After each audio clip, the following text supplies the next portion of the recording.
안녕하세요. 크라이플 처치의 좋은 목사입니다. 오늘은 요한일서 마지막 본문입니다. 요한일서 13절에서 21절까지 말씀을 함께 나누도록 하겠습니다. 내가 하나님의 아들의 이름을 믿는 너희에게 이것을 쓰는 것은 너희로 하여금 너희에게 영생이 있음을 알게 하려 함이라. 그를 향하여 우리가 가진 바 담대함이 이것이니 그의 뜻대로 무엇을 구하면 들으심이라.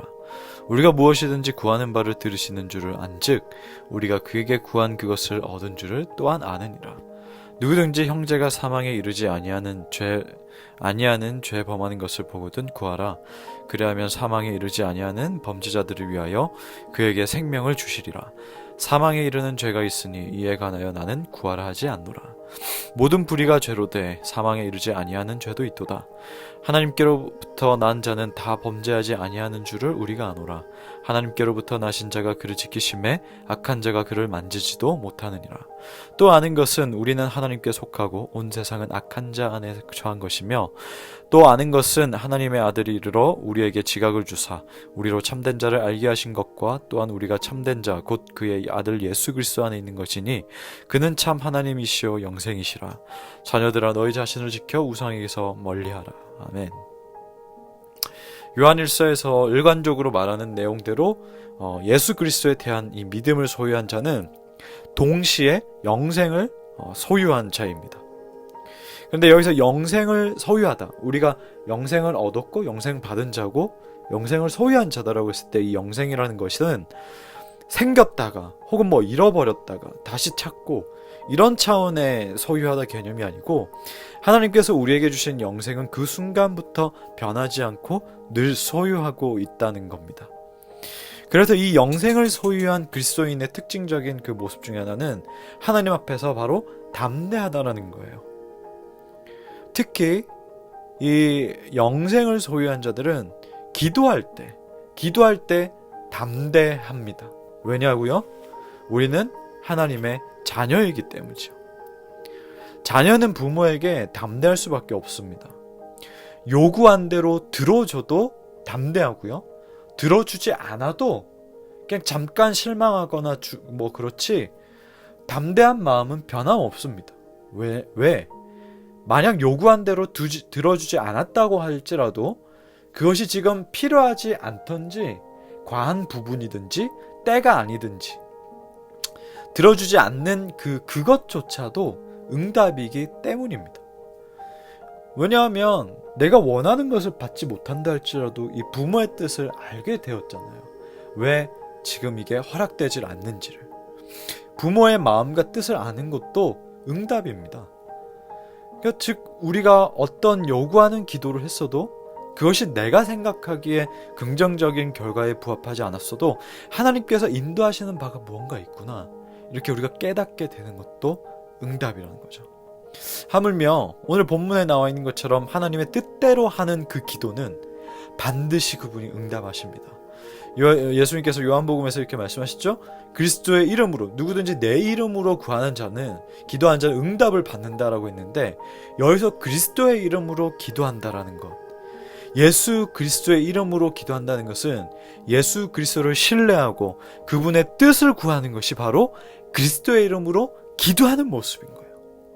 내가 마지막 다 기도하고 나서 마지막에 예수님의 이름으로 기도합니다 이렇게 하면 다 이루어지고 다 된다는 그런 원체적인 의미가 아니고, 물론 초신자는 그렇게 이해할 수도 있습니다. 그거 가지고 뭐라 해서는 안 됩니다. 그렇지만 우리는 적어도 예수 그리스도의 이름으로 기도한다라고 했을 때 그 정신, 그 예수님께서 말씀하신 그 중심의 깊은 그 뜻은 예수 그리스도를 신뢰하고 그분의 뜻을 구하는 것이 바로 그리스도의 이름이라는 것을, 이름으로 기도하는 자라는 것을 알아야 돼요.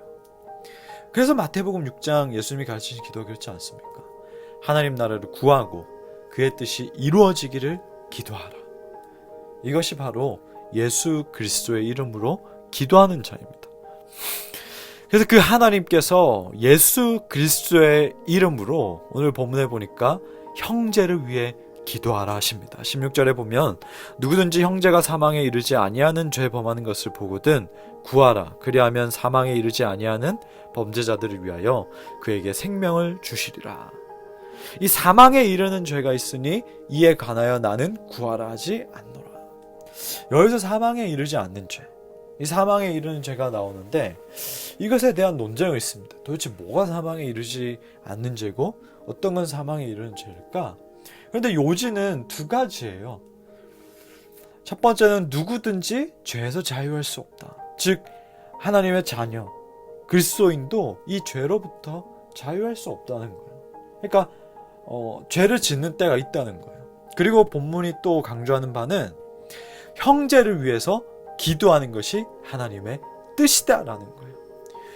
여러분, 누구든지 형제가 사망에 이르지 아니하는 죄, 어쨌든 그 죄를 범한 것을 보거든 구하라고 했는데, 그럼 이 형제를 위해서 기도하는 것이 바로 하나님의 뜻이라는 것을 우리는 본문을 통해서 알 수 있습니다. 공동체의 형제 자매들의 죄를 볼 때에 수근수근 걸지 말고 기도하라는 거예요. 그래서 장로교에서 누군가 죄를 지으면 치리를 행하잖아요. 그런데 그것이 공동체에서 쫓아내려는 그런 치리가 아니라 이 치리 후에는 반드시 그 형제 자매를 신방하고 기도해주는 일이 동반됩니다. 왜? 그 지체를 회복시키려는 목적 때문이죠. 그래서 치리는 벌이 아니라 회복의 과정입니다. 물론 하나님을 대적하고 교회를 무너뜨리려 하는 이단은 죄입니다. 그래서 사망에 이르는 이 죄라는 것은 바로 하나님을 대적하는 자, 또 이단이라는 그런 의견들이 있습니다. 어쨌든 죄 가운데 있거나 혹은 죄 때문에 힘들어하거나 혹은 우리는 언제든지 미혹받을 수 있는, 그리고 매일마다 미혹받는, 유혹받는 우리인데 우리 모두를 위해서, 형제 자매들을 위해서 기도하는 것은 마땅한 행위입니다. 그럴 때 하나님 안에서 이 공동체는 더욱더 굳건한 사랑의 공동체가 될 수 있다라고 본문은 말하고 있습니다.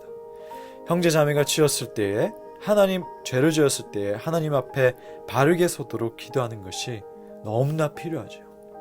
이것이 하나님의 뜻이랍니다. 그리고 하나님께서는 그 기도에 응답하시고 공동체를 온전히 하나님의 백성으로 세워가실 것입니다. 본문은 공동체를 향한 이 사랑의 표현이 기도로 드러난다고 합니다. 또한 이 기도를 통해서 우리는 하나님의 사랑을 행동으로 증명할 수 있습니다. 저도 공동체 지체들의 기도 제목을 오늘도 한번 쭉 훑어봤는데 이 말씀 녹음이 끝나고 또다시 훑어보면서 또 기도해야겠습니다. 그리고 이 나눠진 기도 제목을 가지고 또 한 주 동안 기도 열심히 해야겠습니다. 무엇보다도 저와 여러분에게 또 이 말씀을 듣는 모든 분들에게 나를 위해서 기도해 주는 사람들이 정말 많아지고 또한 나 또한 다른 사람들의 정말 기도 제목을 놓고 많이 이렇게 기도해 줄 수 있는 그런 복된 인생이 되기를 주님 이름으로 축복합니다. 하나님 아버지, 요한일서 말씀 아침마다 이렇게 나누게 해주셔서 감사합니다.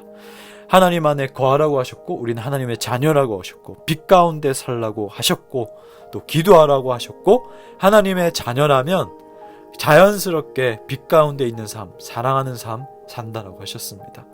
하나님, 이 말씀 또 그냥 지나치지 않기 원합니다. 또 이 말씀 듣고 씹고 또 소화하고 계속 또 언젠가 또 다시 이 요한일서를 다시 묵상할 때에 또 묵상하는 부분들이 있게 해주시고 또 보이는 부분들이 있게 해주시고 또 넓고 깊고 높은 그 하나님의 높으신 그 경륜을 우리가 정말 이 성령을 통해서 또 깨우쳐 나가는 복 또한 허락하여 주시옵소서. 주님 감사드리며 예수님의 이름으로 기도하옵나이다. 아멘.